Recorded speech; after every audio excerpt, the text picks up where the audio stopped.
Welcome to this edition of Inside America's Boardrooms. I'm TK Kerstetter, and I'll be your host for today's show. Today we're going to be talking about another significant survey in the board space. We're going to be talking about the highlights from corporate board members, What Directors Think survey. And joining me as my guest is Dan Bigman, who's the editor and chief content officer for both Chief Executive and Corporate Board Member magazines. Welcome, Dan. Thanks, TK. Thanks for having me. So, as you know, this isn't strange to me, this survey. No, I think you may have created this survey. Yeah, but you guys have done a great job, and I like how it's grown and the things that you've done with it. Really a super job.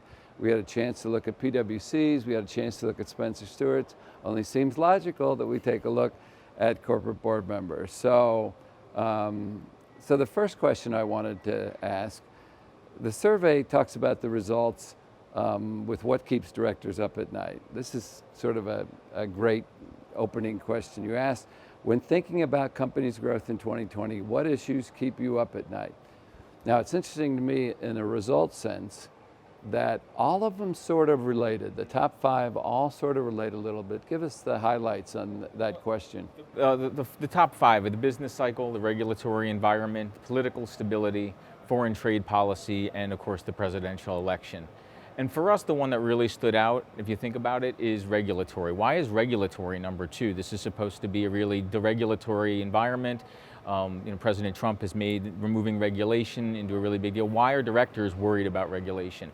What we found when you dig in here, and what's such a contrarian thought, is that we heard a lot of directors using words like inconsistency and uncertainty when it comes to dealing with regulatory authorities, that they weren't sure how the rules were going to be applied, and in many cases the agencies that they were dealing with weren't sure about how to apply the changes in regulation. Especially we heard a number of times in the M&A arena that worries about antitrust, about the Justice Department. That's definitely cropped up a whole lot. Directors are responsible for compliance. They are very concerned about making sure that they can comply and they understand how that's supposed to work. So it's interesting, if we would have asked this even 2 years ago, the thing that always popped up in this question was cyber risk. Mm-hmm. And it's interesting that all these other related disruption, president issues, whatever, have sort of moved that down the list, yep. Okay, because it's still as threatening as it's ever been. Absolutely, and we can talk a little bit more about disruption. I think what this top five says, for one, when it comes to the business cycle, I think what it says is that directors have been around a long time. For the most part, they're the most experienced people around a business. And they know that the law of gravity has not been repealed. And people are beginning to wonder, at what point, what is it that trips up this incredible run in the economy? Is it going to be, and that's why they're so interrelated, as you pointed out, is it going to be the presidential election? Normally, the thing that kicks us off is inflation in the Fed. That's not happening. It hasn't happened. Money is still cheap. The Fed is inactive. Inflation is in check. So there just is a natural feeling of, can it be this good for this long? Something's going to happen. For the rest of it, I think what it says is directors are like the rest of us. There's a lot of uncertainty around politics these days. The nation is very divided. What's keeping directors up at night? If it's politics, that just says that directors are like the rest of us. Yeah. So I always like to hear about what board members' experiences are with shareholders. And you asked a great question. Which issues have been raised by shareholders in the discussions with the company during 2019? Now, not surprisingly, strategy and performance sort of rule in these discussions. Yet, if you look at the sort of the media narrative, it's ESG or gender diversity. So in the end, ESG and diversity, they all have to fit into the performance and the strategy, because in the end, that's what investors are most worried about in those discussions. I think that's absolutely right. I mean, I don't think this result is any surprise to any director who'd be watching right now or anyone who really closely follows what happens in America's boardrooms. We're experiencing an incredible bull run in stocks. I think the S&P was up 35% last year. Really, companies have to make the case about why an investor should be with them versus investing over at Vanguard, plain vanilla S&P 500 fund. Investors at the end of the day are investors. They want returns, and they're going to be coming to boards and to management and making, and really asking hard questions about that. It's not saying that ESG isn't important. I think, everyone recognizes that, there's a lot to be done there. But I think when it comes to what investors really are focused on, it's going to be return. And when it comes to strategy, and we can talk a little bit more about this, the wave of disruption in business models that's been ushered in by the incredible technological change in our age is the existential question facing every business and every industry right now. When you look at retailers, they're not going out of business because of a bad economy. They're not closing stores because of a bad economy.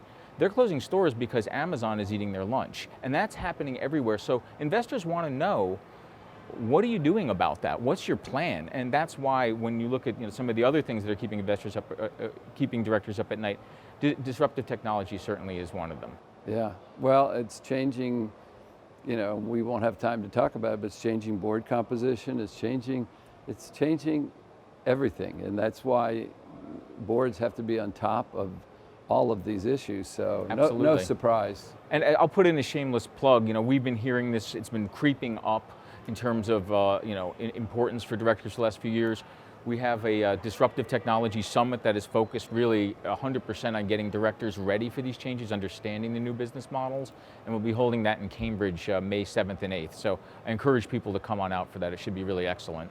Well, you guys have always run great conferences, and the thing I like about it most is you make sure that there's a lot of interaction, among the attendees.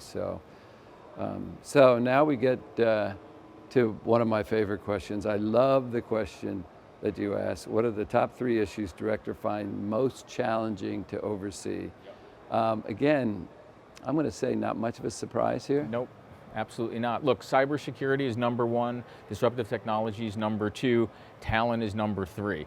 You think about what all those things have in common. 1, they are all foundationally tied to the business, and 2, they're difficult, they're ephemeral. You can't just bring in a consultant and just make it happen, and they're changing very fast. You look at the indictment of 4 high-level military figures in China in relation to the Equifax breach. If you're not concerned about if you're not concerned about somebody like China penetrating your business, I'm not sure what would possibly keep you up at night. And that's one of those things. It's cultural, it's technological, and if you get it wrong just once, as one director told us, that's it for you. So no surprise that cyber is number 1. We talked about disruptive technology before and how that's really the existential issue of our time for business. Talent, again, another one. In our sister publication, Chief Executive, talent, getting the right people on board, retaining the right talent, number 1 issue for the last few years. It really is a tight market, and I'm not surprised that boards are having a tough time figuring out not just how to make sure the right pipeline is there, but how to monitor it, how to make sure that it's going in the right direction, how to not be the next Wells Fargo. And we see directors really breaking into 2 camps on that. On the one hand, they say, this is management's issue. There's only so much we can do with 4 factory tours a year and shaking some hands. We got to trust management here. And then there's another camp that says, really, directors have to take a different tack on this. We have to get deeper under the hood. There are some strategies to do that, but overall, again, difficult. Nobody's really figured out the right solution to really how does a director manage culture, not manage culture, but understand the culture without really getting too into management's job. And also there's a board culture that we don't probably talk about enough, but if you go back and look at everything from the BPs through the Volkswagen, whatever, yep, board culture played a key role in those as well. One of the things that did surprise me, and I guess it's wrapped up in talent, for years, Dan, where I was involved in this, the number 2 thing was CEO succession, that they were challenged by that conversation or whatever. Now, I'm going to assume that might be wrapped up in the answer of talent management, starting with the number 1 talent, which is finding the right CEO. But also, to companies' credits, I think this was so talked about and people understood that, you know, they had to have a process for this, that I think that here's an example of where boards have stepped up, understood the importance of CEO succession. And yes, maybe now it's wrapped up in talent management, but I think they are more comfortable today than they were, say, even 5 years ago. And I think they have to be, because if you look at the tenure of public company CEOs, especially big company CEOs, it keeps shrinking and shrinking and shrinking.